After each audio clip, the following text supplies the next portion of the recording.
اعوذ باللہ من الشیطان الرجیم بسم اللہ الرحمن الرحیم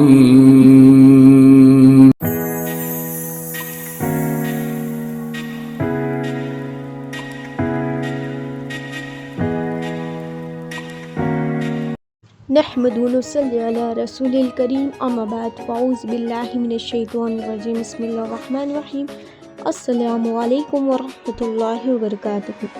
الا ان اولیاء اللہ لا خوف علیہم ولا هم یحزنون الذین آمنوا وکانوا یتقون۔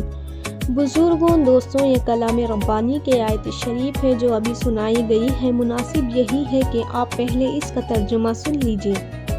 ارشاد ربانی ہے، خبردار آگاہ ہو جاؤ کہ بے شک اللہ کے دوستوں کو نہ کسی قسم کا خوف ہے اور نہ وہ غمگین ہوتے ہیں۔ یہی وہ لوگ ہیں جو ایمان لائیں اور تقوی و طہارت کو اپنی مقصد حیات بنائیں۔ حضرات، یہ مبارک مہینہ ربیع الثانی کا مہینہ ہے، جس کا تعلق ایک عظیم المراتب شخص سے جس کی ہستی کو دنیا غوث السمدانی، محبوب سبحانی، پیر لاسانی، قندیل نورانی، سیدنا عبد القادر جیلانی قدس اللہ سر العزیز کے نام سے جانی جاتی ہیں، جن کو تمام اولیاء اللہ کے سردار پر فائز کیا گیا ہے، لہٰذا سیدنا اولیاء کہلائے۔ حضرت پیران پیر کے رفع شان ہستی پر کچھ عرض کرنے سے پہلے ولایت کے تعلق سے چند ضروری باتیں آپ حضرات کے سامنے پیش کر دینا انتہائی ضروری سمجھتی ہوں۔ ابتدائی خطبے میں جس آیت شریف اور اس کے ترجمے کو آپ حضرات نے سنا ہے، اس آیت میں خدا پاک اپنے ولیوں کی خصوصیتیں بیان فرما رہا ہے کہ اولیاء وہ ہوتے ہیں جو ایمان لانے کے بعد تقوی و طہارت کو اپنا لیتے ہیں۔ تقوی کا مطلب یہی ہے کہ انسان خدا اور رسول کا مطیع فرما بردار ہو جائے، نافرمانوں سے درگز رہے، اپنی مرضی کو، اپنی چاہت کو، اپنی پسند کو، اپنی رائے کو اپنے معبود کی مرضی میں، پسند میں، چاہت اور رائے میں فنا کر دے، فنا فی اللہ ہو جائیں۔ اسی کو بزرگوں نے نفس کشی سے تعبیر کیا ہے۔ نفس کو کچل ڈالنے تو پھر بندہ تقریب کی منزل طے کر لیتے ہیں، اعلیٰ و رفع مقام پر پہنچ جاتے ہیں۔ حدیث قدسی میں آیا ہے کہ میرے اور آپ کے آقا جناب رسالت آپ صلی اللہ تعالیٰ علیہ وسلم فرماتے ہیں کہ خدا پاک نے فرمایا کہ بندے نفعیل کے ذریعے مجھ سے اس قدر قریب ہو جاتے ہیں کہ میں اس کا کان بن جاتا ہوں جس سے وہ سنتا ہے، میں اس کی آنکھ بن جاتا ہوں جس سے وہ دیکھتا ہے، اس کے ہاتھ بن جاتا ہوں جس کی وہ پکڑتا ہے، اس کا قدم بن جاتا ہوں جس سے وہ چلتا ہے۔ سبحان اللہ، اللہ اکبر۔ اس مقام پر فائز ہونے والا ہی اولیاء کہلاتا ہے۔ جو مشاہد معبود کی دولت بے مثال سے سرفراز ہوتے ہیں، آئیے اس کے مناسبت سے ایک بات عرض کرتی چلوں۔ ہر نبی ولی ہے لیکن ہر ولی نبی نہیں ہے۔ نبوت و ولایت میں زمین و آسمان کا فرق ہے۔ اس فرق کو وسیع طور پر ذہن نشین کر لینا مومن کے لیے ضروری ہے۔ نبوت عطائی ہے، وحبی ہے، اس کے برخلاف ولایت کشی بھی ہے۔ بندہ خدا کو پانے کی کوشش کرتا ہے اور ریاست و عبادت کے ذریعے اس بلند مقام کو پا لیتا ہے، مگر نبوت اللہ تعالیٰ کی دین ہے، جسے چاہے اللہ چن لیتا ہے اور نبوت عطا فرماتا ہے۔ نبوت کا سلسلہ خاتم النبیین، شافع المذنبین سیدنا حضرت محمد رسول اللہ صلی اللہ علیہ وسلم پر ختم ہو گیا۔ آپ کے بعد قیامت تک نہ کسی نبی کی ضرورت ہے اور نہ ہی کوئی نبی آئے گا، مگر ولایت کا سلسلہ جاری ہے۔ جو اس منزل کی متلاشی ہوں گی وہ اس پر کامزان ہوں گے، جیسا کہ اللہ تعالیٰ فرماتا ہے وَالَّذِينَ جَاهَدُوا فِينَا لَنَهْدِيَنَّهُمْ سُبُلَنَا۔ جو ہماری تلاش کرتا ہے ہم اس کو ہمارے راستے کی طرف رہنما کرتے ہیں۔ غرض، نبوت الگ چیز ہے، ولایت الگ۔ کوئی ولی کسی بھی طور پر درجہ نبوت کو نہیں پہنچ سکتا۔ اس مقام پر یہ بات بھی جان لینا ضروری ہے کہ بعض اوقات ان حضرت انبیاء و مرسلین علیہ السلام اور حضرت اولیاء کرم اللہ سے ایسے کارخواہ بلند و بالا رہنمائی ہوتے ہیں جو عقل و دانش کے خلاف ہوتے ہیں اور عام عادت کے بالکل مختلف، اور بعض اوقات فاسق مسلمان یا کفار مشرکین سے بھی ایسے ہی کرامتیں نمایاں ہوتے ہیں۔ یہ سب خدا پاک کی دین ہے۔ خدائے پاک اپنے بندوں میں جسے چاہتا ہے اسے عطا فرماتا ہے۔ جب کوئی مومن پرہیزگار مدعی نبوت سے اس طرح کا واقعہ نمایاں ہو تو اس کو معجزہ کہا جاتا ہے۔ اگر صرف مومن پرہیزگار سے نمایاں ہو تو اس کو کرامت سے تعبیر کہا جاتا ہے، اور جو خلاف عادت کام مشرک سے نمایاں ہو تو ان کو استاریق یا جادو کہا جاتا ہے۔ معجزہ ہو یا کرامت، یہ سب اللہ تعالیٰ کی عطا ہے جو اللہ پاک اپنے خاص بندوں کو عطا فرماتا ہے۔ حضرت انبیاء ہو یا حضرت اولیاء، معجزوں اور کرامتوں کو ایسے دکھاتے نہیں پھرتے، صرف نازک موقعوں پر ان کا اظہار فرماتے ہیں۔ جب حق و باطل کا معاملہ ہو، حق کو ظاہر و بلند کرنے کے لیے وہ کرامتوں یا معجزوں کا ظاہر کرتے ہیں۔ مثلاً فرعون کے جادوگروں سے جب حضرت موسیٰ علیہ السلام کا مقابلہ ہوا تو آپ کا عصا نے حسدہ بن کر جادوگروں کے تمام سانپوں کو نگل دیا۔ پیغمبر عالم صلی اللہ تعالیٰ علیہ وسلم کو معجزہ شق القمر وغیرہ یہ سب عین اس وقت نمایاں ہوا جبکہ حق کو اونچا کرنا، یہی حال حضرت اولیاء اللہ کا ہے۔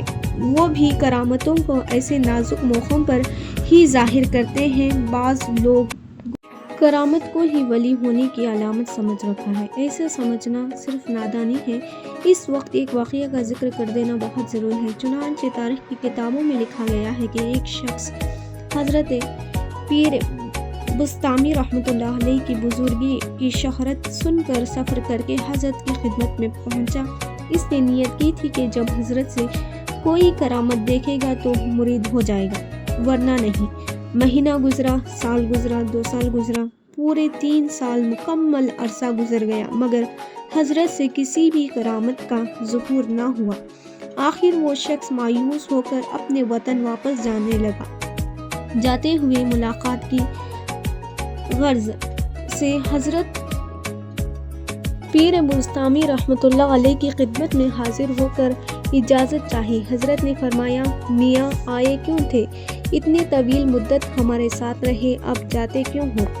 حضرت کا یہ سوال سن کر وہ شخص عرض گزار ہوا، حضرت آپ کی بزرگی کی شہرت سن کر آپ کی کوئی کرامت دیکھ کر مرید ہونے کے لیے آیا تھا، مگر 3 سال کا عرصہ گزرا، کوئی بھی کرامت آپ سے سرزد نہ ہوا، لہٰذا اجازت چاہتا ہوں۔ حضرت نے فرمایا، اچھا بھائی، تم 3 سال تک مکمل ہمارے ساتھ رہے، کیا تم کبھی مجھ کو فرض ترک کرتے ہوئے دیکھا ہو؟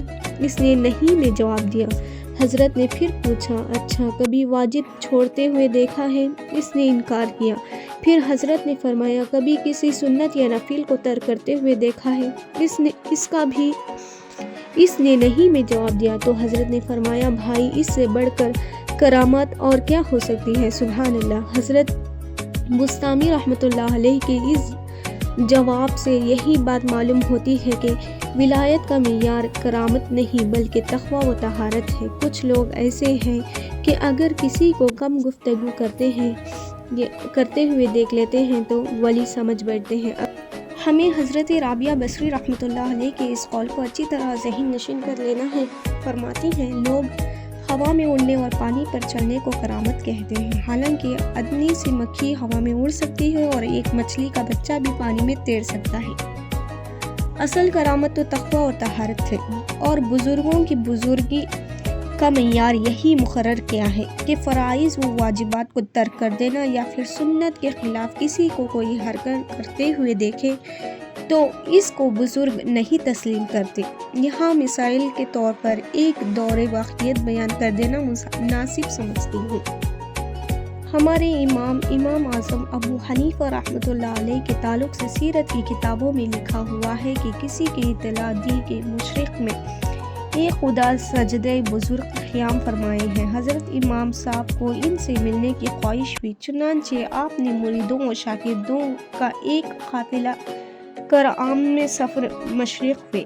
وہاں پہنچے، دیکھا کہ بزرگ وضو کر رہے تھے، صرف دور سے ان کو دیکھ کر واپس لوٹ گئے اور اہل قافلے سے کہا کہ چلو بھائی، اب ہم واپس ہوئے۔